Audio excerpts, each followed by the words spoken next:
que no desea, ese hombre entonces tratará puramente de recoger las migajas de la realidad o el festín de la realidad si es del que manda.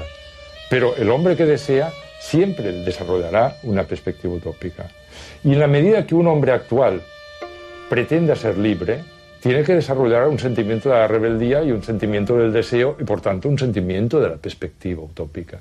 Si lo desarrolla, siempre va a desarrollar a sí mismo un elemento de esperanza, a pesar de que su pensamiento pueda ser trágico y pesimista.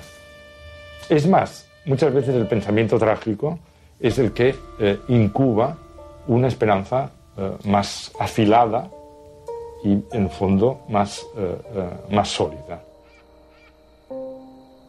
Porque toda la esperanza se basa en esta capacidad extraña,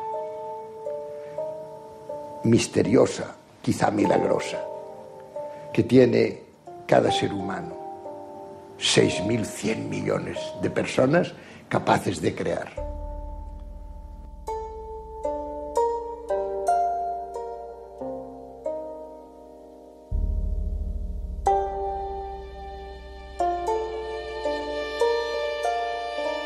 I was very struck by the impact of the virtues on a woman in a Western Australia prison who was there for life, having executed the 4 sexual abusers in her family one night when she was drunk.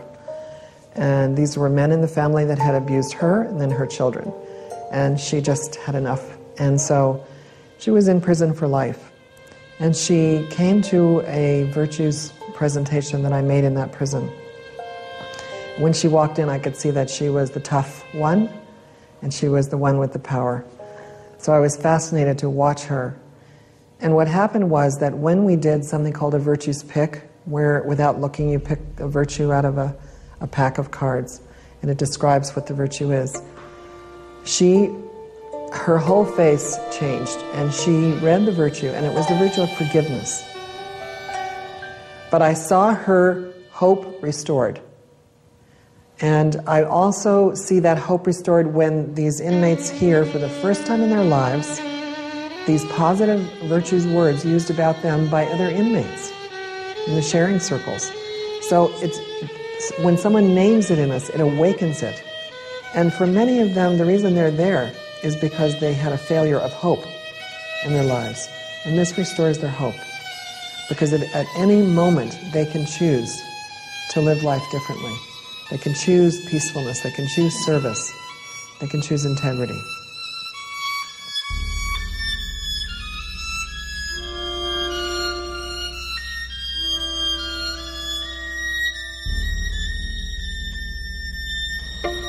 And people are dying every day. And some, of course, don't die. Why? Because they want to live. They chose to live.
And if I found one that came out, well, not too bad, more or less balanced.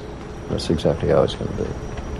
So you live in a robotic life, simply because you don't allow the emotional element to question the rational and say, but why? Why did I lose? Because it's the emotions that are going to get pounded here. And the body is created by the emotion. So every energy is emotion now. Whether it's anger, frustration, or whether it's sadness and crying, has got nothing to do with it. But it has to be in a balance. So the right side is the emotional side, and the left side is the rational. And right now, my dear, all you've got is rational.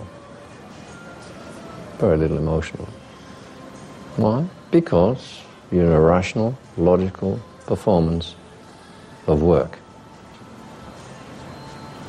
which is correct.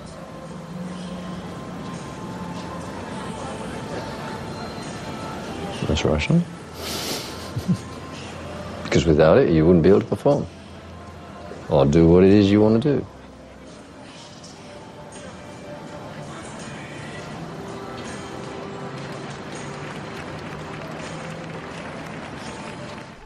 In the past, we have seen that the world has been ruled by force.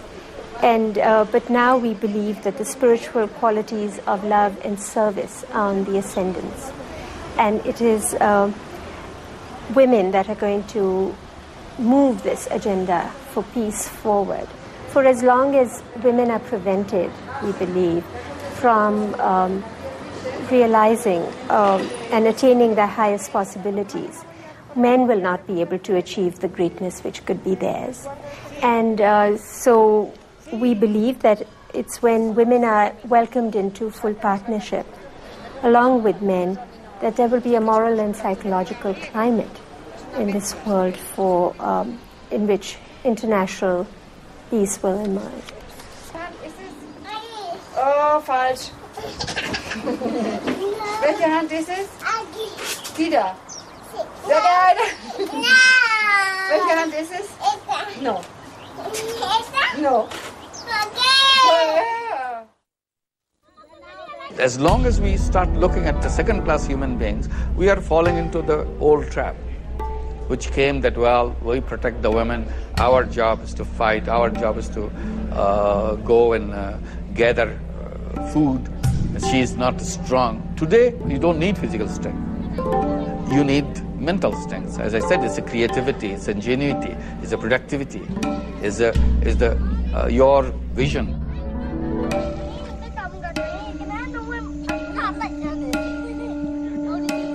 Las fibras, las hebras para el tejido educativo tienen que ser de la madre y la pongo primero.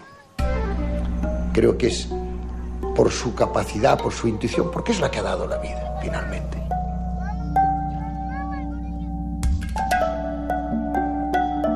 The mother is the first educator of children. So she is the one who is imbibing the principles of equality and justice and truth and honesty into these children, and that of, she's the one who's giving that first moral education to the children. Si estamos concibiendo la realidad como una cosa integrada y que tiene aspectos físicos y tiene aspectos espirituales, entonces la educación tiene que abordarlos de una manera integral. Entonces nosotros no tratamos el estudio de las ciencias o el estudio de los valores como una cosa separada, sino que es una misma cosa. Digamos, hay como dos sistemas de conocimiento que deben ir juntos y que deben complementarse mutuamente.